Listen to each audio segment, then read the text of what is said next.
দোকান থেকে হাজার হাজার টাকা দিয়ে আর চিকেন সসেস কিনতে হবে না, কারণ মাত্র 3 পিস চিকেন ব্রেস্ট দিয়ে কিন্তু আপনারা এইরকম দামি চিকেন সসেস বানিয়ে ফেলতে পারবেন একদম এক তুড়িতে, আর বানিয়ে সংরক্ষণ করতে পারবেন দীর্ঘদিন। যখন ইচ্ছা তখনই ফ্রিজ থেকে নামিয়ে ভেজে খেয়ে ফেলবেন। এটা অনেক ইজি একটা রেসিপি। তবে আমি 3 পিস চিকেন ব্রেস্ট নিয়ে নিয়েছি, আর এগুলোকে এখন আমি ব্লেন্ডারে নিয়ে নেব।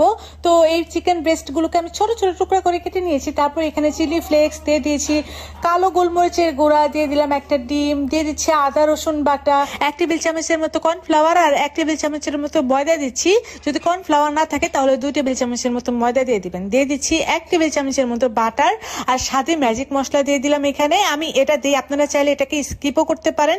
দিয়ে দিয়েছিলাম সয়া সস আর 1 টেবিল চামচের মতো গুঁড়া দুধ এবং পরিমাণ মতো লবণ দিয়ে এটাকে খুব ভালোভাবে ব্লেন্ড করে নিয়েছি। ব্লেন্ড করার পর এরকম মিহি একটা কিমা হয়েছে। হাতের ভিতরে তেল নিয়ে তারপর এটাকে খুব সুন্দরভাবে হাতের সাহায্যে, দেখতে পাচ্ছেন আমি এরকম ভাবে একটা সসেসের আকার দিয়ে দিলাম। আর এখন এইটাকে আমি একটা ফয়েল পেপারে মুড়িয়ে নেব। আমি এটাকে ফয়েল পেপারে মুড়িয়ে নিচ্ছি সুন্দর শেপের জন্য।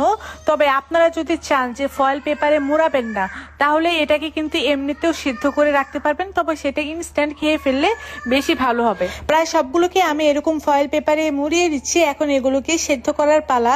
পর্যাপ্ত পরিমাণ পানি দিয়ে পানিটাকে খুব ভালোভাবে ফুটিয়ে নিয়েছি। পানিটা যখন ফুটে উঠবে তার ভিতরে সসেস গুলো দিয়ে ঢাকনা দিয়ে ঢেকে দেব। আমি ঘড়ি ধরে 10 মিনিট এটাকে খুব ভালোভাবে সেদ্ধ করে নেব। যখনই 10 মিনিট হয়ে যাবে তখনই এটাকে নামিয়ে নেব। নামিয়ে একদম ঠান্ডা পানির ভেতরে দিয়ে দেব, যেন এটার কুকিং প্রসেসটা বন্ধ হয়ে যায়।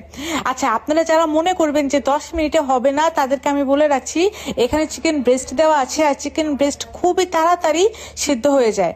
আর এটা যেহেতু কিমা, তাই এটা সিদ্ধ নিয়ে কোনো টেনশনই করতে হবে না। এটা খুব ভালোভাবে কুক হয়ে যায় 10 মিনিটের ভেতরে। তো আমি দেখতে পাচ্ছেন এটাকে এখন ফয়েল পেপার থেকে ছাড়িয়ে নিচ্ছি। আর আমার সসেসগুলো একদম পারফেক্ট দোকানের মতো হয়েছে। আপনারা হয়তোবা দেখেই বুঝতে পারতেছেন এটা কতটা বেশি পারফেক্ট হয়েছে। এখন এই সসেসগুলোকে আমি একটু কেটে নেব 2 সাইড দিয়ে, যেন সসেসগুলো দেখতে অনেক বেশি কিউট লাগে আর অনেক বেশি সুন্দর লাগে। আর এগুলোও কিন্তু আমি ফেলে দেবো না, এগুলোও কিন্তু আমি ভেজে খেয়েই নেব। যাই হোক, এই তো হয়ে গেল আমার একদম দোকানের মতো পারফেক্ট সসেস।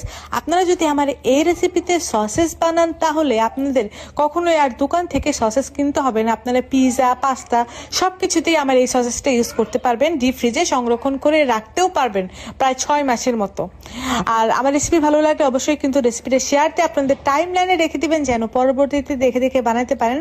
রেসিপি যদি শেয়ার না দেন তাহলে কিন্তু রেসিপি হারিয়ে যাবে। আজ তাহলে এই পর্যন্তই। আল্লাহ হাফেজ।